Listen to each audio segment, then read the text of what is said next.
Ako po si Jocelyn Alcoreza. Ako po ang Business Development Director ng Delnor Agri-Food Incorporated. Yung project po namin ay magsiset up po kami ng isang AAA meat plant dito sa Ibaan. Ito pong meat plant na to ay magkakaroon ho ng slaughterhouse para sa baka at sa baboy. Ang capacity po ay 500 heads per day na baboy at 100 heads per day na baka. Bukod po sa pagkakatay ng baka at saka baboy, kami po ay magkakaroon din ng meat cutting at saka meat processing. No? Kasama na rin po dyan yung cold storage facilities. Bali, ang plano po namin sana ay itong Ibaan Meat Central ay maging sentro ng kalakalan ng karne dito sa, hindi lang po sa Batangas, no, kundi po sa buong Luzon. Kasi po yung aming operation sa kasalukuyan, yung aming mga sister companies, ay meron pong operation all over Luzon, particularly on meat retailing. Kami po ay merong mga outlets sa mga supermarkets, kapartner po namin ang mga major supermarket chains sa buong Pilipinas, pero ang operation lang namin ay sa Luzon. So, yun po ang susuplayan natin ng mga karne ng baboy at karne ng baka mula sa tinatayo nating Ibaan Meat Central. Very unique po sa palagay namin itong facility na to sapagkat from day 1 of operation ay meron na po siyang substantial na market. No? Minamatch lang po talaga namin yung capacity nitong planta na to dun sa pangangailangan ng mga existing businesses ng sister companies namin.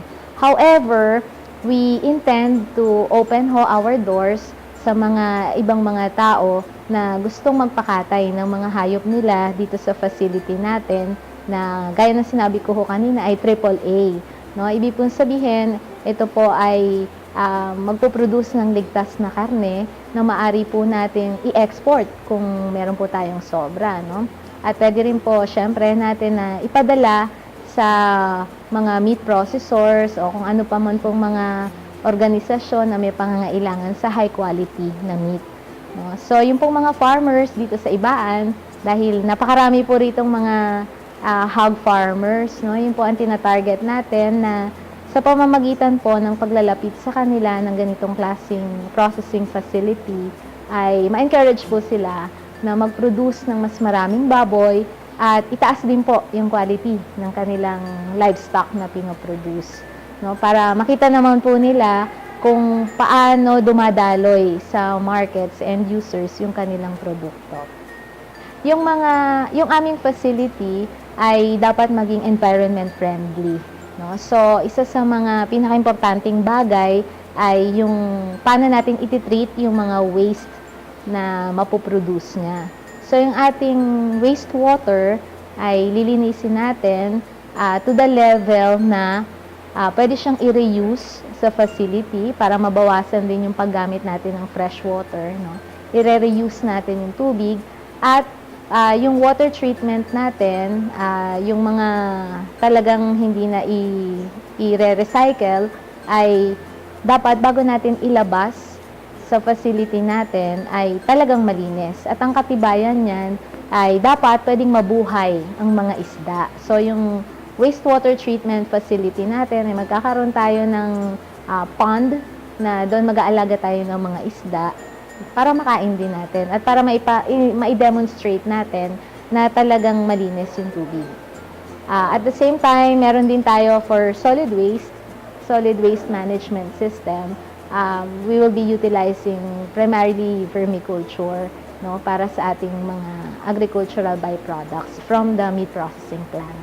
Ang timetable namin ay magkaroon na talaga ng economic activity within 18 months. No? So, within 18 months, nandiyan na yung ating mga slaughterhouses, no, yung cattle at saka yung hogs. Dapat operational na siya within 18 months. At the same time, ay magsisimula na rin paandarin natin yung ating meat cutting facility at cold storage. And then, magkakaroon din tayo in about 3 to 4 years, no, ng iba pang mga allied businesses within the same facility. More particularly, magtatayo tayo ng isang butchery school na sa ngayon ay meron na kaming school for meat retailing na nasa Manila.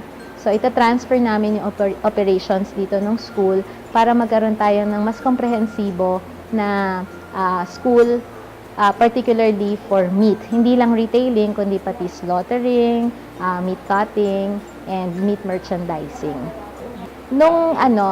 Kasi isa sa mga main considerations, bakit kami nag-locate dito sa Ibaan, ay dahil napaka-vibrant na nung hog industry dito. No? Marami ng mga farms dito. So, yung supply, inilalapit lang talaga namin yung facility dun sa kung nasaan yung mga baboy. Sa ngayon ay 40% na ng aming kinakatay sa Manila ay nanggagaling sa Ibaan. Kaya gusto sana namin, syempre may increase pa yon. Kaya pagka nandito na yung aming slaughterhouse, ay in-expect namin na lalaki yung porsyento na yun. Definitely. Isa kasi sa mga gusto nating mangyari ay maka-contribute sa local employment. Local economic opportunities, hindi lang employment. Kasi meron ding mga entrepreneurial endeavors na ma-open para sa mga taga-Ibaan kapag nandito na yung slaughterhouse. Usually, a slaughterhouse of this size would need about 1,000 people doing many different things. Some of them will be employees, some of them will be contractors, sa paglilinis ng mga menudensya, mga ganun. Kasi may peculiarity, yung structure ng industry, kaya hindi lahat employees. Pero yun nga, normally, we're expecting about 1,000 people to be working inside the facility that we are setting up, and about 200 of which will be directly employed by the company. Yes, oo. Kasi again, as I said earlier, yung prime motivation namin for locating ourselves in Ibaan is maraming baboy dito. However, yung pangalawa na pinaka-mahalaga talaga sa amin ay yung local government. Kailangan welcome yung ganitong klaseng business dun sa local government. At dito sa Ibaan, natutuwa nga kami na talagang si Mayor kasi hindi lang basta alam niya yung negosyo, kundi talagang naiintindihan niya. So, he was asking the right questions 3 years ago actually, when we first talked to him about the possibility of us setting up this facility in Ibaan. Talagang na-excite siya and he was asking the right questions, na paano yung sa environment, how are we going to handle this and that, Siguro maganda yon kasi kabisado niya yung industriya ng paghahayupan, lalo na sa pagbababoy, So, alam niya kung ano yung mga sensitibo na aspeto nitong negosyo na to. At natutuwa naman kami dahil sa naintindihan niya yon, very supportive siya sa mga gusto naming mangyari. Hindi kami nahirapang mag-explain sa kanya kung ano yung gusto naming mangyari at kung ano yung magiging contribution ng aming project. So, napakaganda. Actually, yung CSR, sinasabi namin sa company namin, CSR is not just a separate activity for us. CSR is part and parcel of our constitution as a company. Kumbaga sa tao, part yan ng DNA namin na kailangan ay lahat ng gagawin natin sa ating kumpanya ay may kabuluhan para sa ating mga nasasakupan. So, itong buong negosyo naman na ito ay naitatag natin dahil sa pagnanais natin na makatulong sa mga tao. So, in particular, our company is very keen on alleviation of poverty through education, at saka nutrition on the part of young children. So, we think that yung nutrition ng mga kabataan at saka yung kanilang edukasyon at a very, very early stage ay magkatuwang na yun yung magiging foundation natin para magkaroon tayo ng mas healthy at mas matatalino na mga future leaders of our country. So here in Ibaan, we would like to adapt that same corporate approach or corporate principle in a rural setting. So siguro ngayon, it will be too early for us to tell kung saang aspeto talaga kami directly magiging involved. Pero for sure, it will be along the lines of nutrition and education for rural folks. kasama siguro yung education na yan, yung edukasyon din ng mga farmers into more modern methods of livestock farming in particular, no? Para mas maging efficient at para yung kanilang produkto ay mas maihubog natin na akma para sa merkado. Kasi alam niyo naman, no, things are changing, the market is changing. Kung yung mga producers ng pagkain natin ay hindi magbabago, mapag-iiwanan sila ng panahon.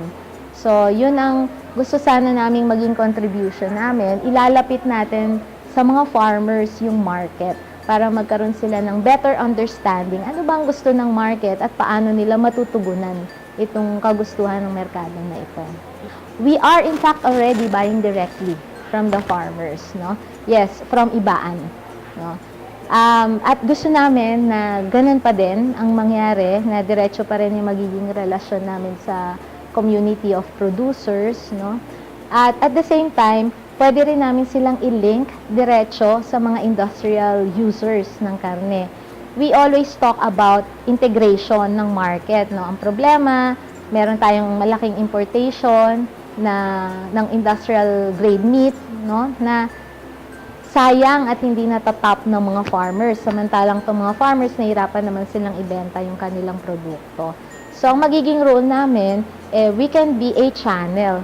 Hindi namin masabi na middleman, you know, kasi dapat kami ay channel lang. Kami ang taga-facilitate ng kanilang relasyon. So, we can link the farmers with the meat processors, for example, para yung pag-uusap nila ay gagawin kasi kailangan ng facility na yan. Yung meat processors, hindi naman sila bumibili ng buhay na baboy.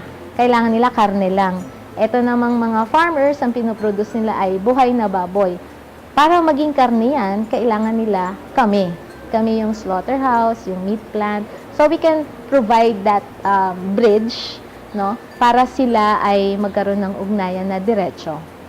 So pagdating ng baboy, meron tayong holding yards, no? Or pagdating ng baka, kasi meron din tayong baka, no? So meron tayong holding yards or holding pens. Tapos meron tayong slaughterhouse, no? Magkahiwalay yung baka, magkahiwalay yung baboy. Pagka na-slaughter na siya, ang produkto ay carcass kung tawagin, no? So yung carcass na yan, usually binibenta na yan diretso sa palengke.